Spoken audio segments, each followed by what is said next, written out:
Hey everyone, I'm Evie and welcome back to my channel. In today's video, I'm going to be sharing my top tips on how to study for Mathematics Standard 2. And these tips helped me achieve a 98 out of 100 in the HSC and a first place rank in my cohort. Whether you're in Year 11, Year 12 or just looking to improve, these tips will help you ace your exams, stay motivated and stay on top of the workload. Let's get into it. My first tip is to start by checking your school scope and sequence. This is basically like a timetable blocking out the weeks in which you'll be learning specific topics. It changes between schools, but this is just a screenshot of the one that I followed in Year 11 and 12, and I found it really helpful as, before the school term would start, I would know what topics I would be learning and how many weeks I had delegated to each one, and this just gives you a basic idea of what you'll be doing before you go into the year, and you can really plan on how much studying you'll need to do before an exam. My second tip is to use the syllabus as a guide.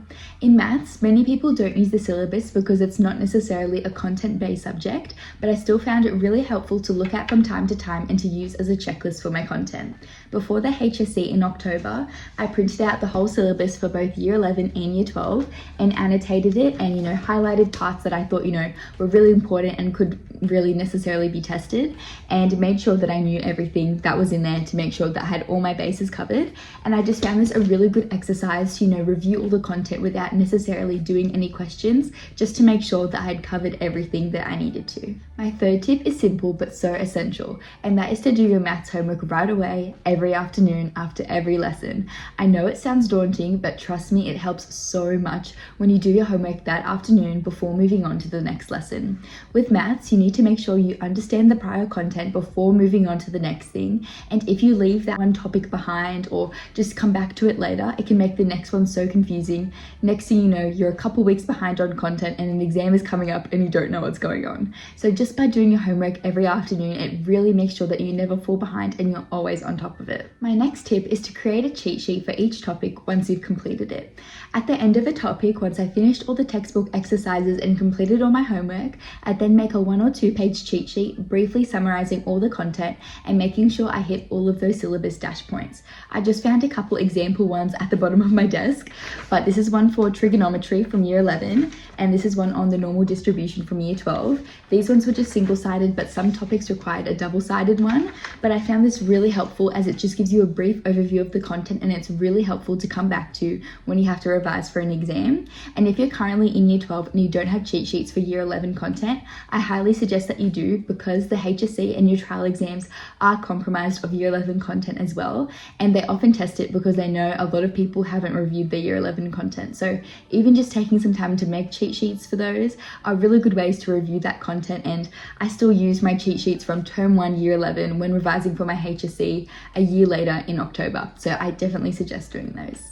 My next tip is to keep track of challenging questions by putting a sticky note on them, by taking a photo of them, screenshotting them, or whatever works best for you. Like when doing a practice paper, I'd sticky note all the ones that I got wrong, and then I'd reattempt them after looking at the sample answers, and a day or two later I would come back, not look at the answer, and reattempt them to make sure that I was able to do all of the questions that I struggled with in the past. This study method is really helpful in exam preparation as well, as you may encounter challenging questions throughout the term. You can tab them and come back to them later, and when it comes to 2 weeks or a week before your exam, you can sit there and redo those questions, ask for help and really figure out how to do them. That way you're using your time productively on the more challenging questions instead of redoing ones that you're already able to do. For maths, of course, the best way to learn and to study is through practice questions, because maths is just questions, and it's really important that you get these questions from a variety of sources. I use past HSC papers, trial papers, Oxford textbooks, Cambridge textbooks. You can even use chapter reviews, and I even used ATAR Notes, which was a paid subscription, but I found that they had really good summaries and topic tests at the end of each chapter. And our school also had a subscription to Edrolo, which I found was really helpful. It had videos on a topic, and then lessons with questions and mock practice exams at the end, which are really helpful.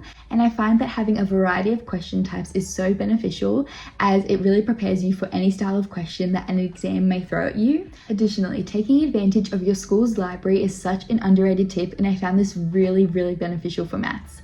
I borrowed this Excel book from my library and I found it really helpful as it has HSC questions organized into topics from 2001 up until like 2021, I'm pretty sure. And it was so helpful because if I knew I had an exam on 5 topics, I would just go to those 5 topics in the Excel workbook and do every HSC question on them, because I knew that that's what we were going to be tested on. And of course, I would use that in combination with past papers from my school and other schools to make sure that I was getting that variety of questions. And also, don't be afraid to ask your teachers for help and for more resources as well, because they often have subscriptions to websites where they can generate worksheets, generate practice tests, and I found that this was really helpful to just have those resources and get as many practice questions in as possible. And finally, practice papers, especially in the lead up to exams, trials, and the HSC, are so important, and of course the best way to study for maths. Sitting through the whole trial paper or a whole HSC paper can seem like a lot because it is 2.5 hours, but I found that doing this whenever I had the time was really beneficial,